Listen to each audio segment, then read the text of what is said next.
عاجلا ولا آجلا غيعانق المغرب الصحراء الشرقية ديالو المنفصلة عليه بفعل فاعل. بوادر تحريك الملف وإحيائه من جديد باتت جاهزة إعلاميا وقانونيا وعسكريا، مع احتمال استعمال القوة العسكرية ضد النظام الجزائري المحتل لأراضي دول الجوار بغير حق. أنا من السجناء نتاع بشار. قال لي واحد الخطرة، قال لي انتم اصحاب بشار غير مغاربة.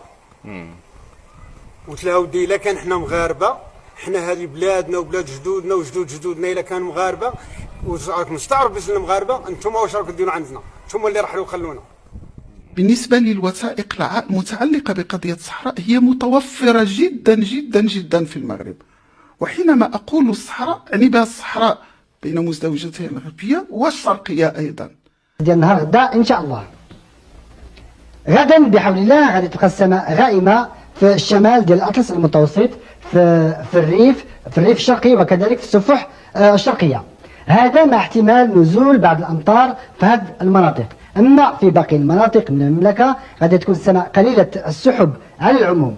الرياح غادي تكون بإذن الله شرقية إلى شمالية شرقية. غيمشي المغرب أولا بملف متكامل معزز بحجج ووثائق صحيحة إلى أرقى المحاكم الدولية. يتوقع أن المطلب المغربي غيقابل برفض ونكران تام من الطرف الجزائري، لكن احتمال صمود الدفاع الدبلوماسي عند الجزائر الضعيفة وما مقنعاش، واللي غيدفع هيئة المحكمة الدولية للعدل بإصدار حكم نهائي يقضي باسترجاع أراضي الصحراء الشرقية المغربية من الاحتلال الجزائري، أراضي يسيطر عليها لعقود طويلة تحت ذريعة المناطق والحدود الموروثة عن الاستعمار. غيكون تعنت جزائري مرتقب ضد تنفيذ الحكم وعدم الرغبة في تسليم تلك الأراضي، واللي غيجبر المغرب في هذه الحالة باش ياخذ الملف مباشرة لمجلس الأمن الدولي. ومن المنتظر يتدخل الفيتو الروسي ضد أي قرار يلزم الجزائر تنفيذ ما صدر عن الحكم النهائي الذي أقرته محكمة العدل الدولية بإعطاء للمغرب أراضيه، ليبقى خيار استعمال طرق أخرى لمشي دبلوماسية مع الحكومة الجزائرية، أمر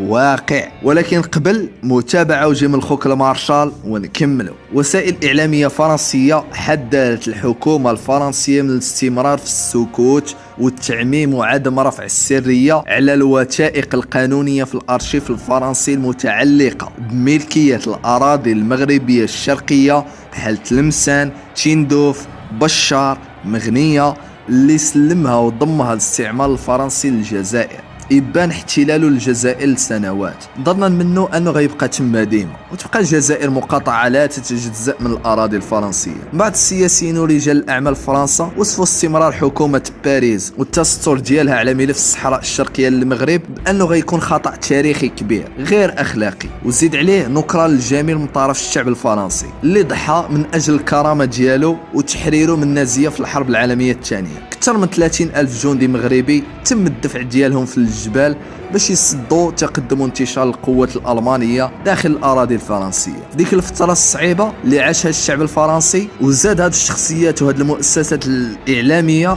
كيسولوا شنو اللي جعل فرنسا تردد في جعل النظام الجزائري في دائرة الأمر الواقع وإجباره قانونيا وحتى عسكريا باش يقبلوا استرجاع تلك الأراضي لدول الجوار، خاصة الجانب المغربي وحتى الجانب التونسي، باعتبار دولة الجزائر الحالية وحكامها أعداء متآمرين ضد المصالح الغربية من خلال التحالف الجزائري الروسي في المنطقة، واللي حاول طرد الفرنسيين والبريطانيين من دول الساحل، خاصة في مالي والنيجر وبوركينا فاسو والتشاد. زيد عليها اتخاذ وجعل ملف الغاز الطبيعي ورقة ابتزاز في يد النظام العسكري الجزائري الفاشي ضد دول الجوار الأوروبي، خاصة مع إسبانيا، واللي رفضوا زيادة تصدير الغاز للأسواق الأوروبية بسبب الضغوط الروسية اللي فرضها الرئيس بوتين على الحكومة الجزائرية. أمر فوري من بوتين للجزائر بعدم توفير إمدادات إضافية من الغاز لصالح أوروبا بسبب النقص الحاد اللي عند هذا الغاز بفعل الأزمة الأوكرانية. وتيرة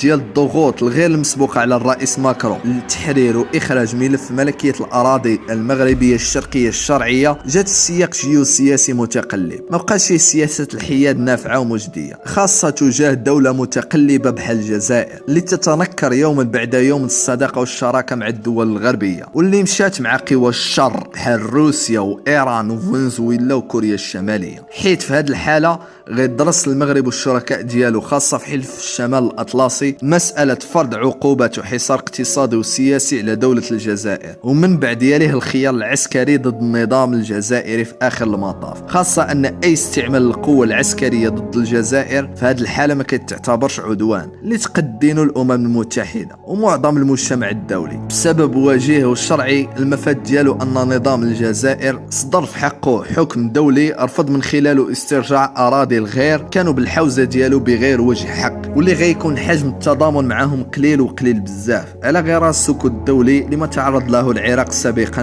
ضربت عقوبات قاسية من المجتمع الدولي وحلف الشمال الأطلسي اللي جبراته في التالي على الاستسلام والرضوخ للشرعية القانونية والقانون الدولي. محاكاة السيطرة واجتياح المناطق الشرقية المغربية المحتلة تجري منذ سنوات عن طريق إجراء مناورات عسكرية مكثفة على حدود الجزائر بين القوات المسلحة الملكية ودول حلف الشمال الأطلسي اللي تحاكي تدمير منصات الدفاع الجوي المتقدمة من طراز S-300 نصبها النظام العسكري الجزائري في ديك المناطق، وتم تحويل أقمار صناعية عسكرية باش ترصد تموقع القوات الجزائرية في ديك المنطقة وأهم البنية التحتية التقنية اللي بالداخل ديالها، وغيتم نصب رادارات إسرائيلية للدفاع الجوي والإنذار المبكر، إضافة لهذيك اللي كاينة دابا في البحرين ودولة الإمارات العربية المتحدة، وذلك تمهيدا وتسهيلا لأي عملية عسكرية مغربية قادمة ضخمة تسعى في المستقبل إلى تحرير ساكنة مناطق تيندوف وبشار الصحراء الشرقية من الاحتلال الغاشم والظالم من النظام العسكري الجزائري.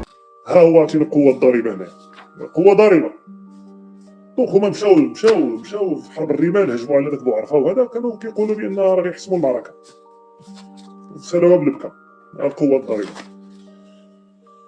594. شوف هنا فين غيهضر، شوف الغدر، يقول لك بأنه دار واحد العرض عسكري، وهذا العرض العسكري هو رسالة للجيران أن أي تهديد للجزائر غيتم يعني المواجهة ديالو بالقوة اللازمة وهذا من 594 595. اش كيقول لك؟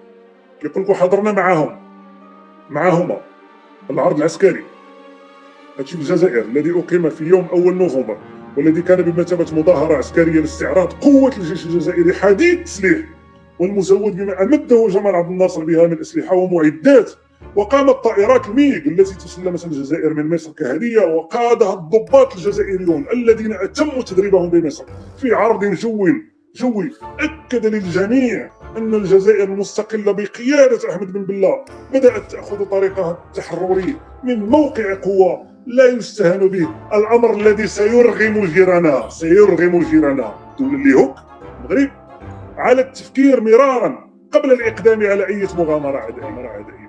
شوف كانوا كيوجدوا، ماشي أنهم يفكروا يبنيو بلادهم، ماشي كيفكروا أنهم يبنيو الاقتصاد ديالهم، ماشي يفكروا أنهم يردوا الخير لهذا المغرب اللي دعمهم واللي عطاهم المال والسلاح وضحى معهم، والحسن الثاني مشى لمدريد يقنع السلطات الإسبانية بضرورة السماح بإنزال الأسلحة في ذاك الوقت، حتى ملي كان التمرير ديال الأسلحة من الشمال كان شوية صعيب.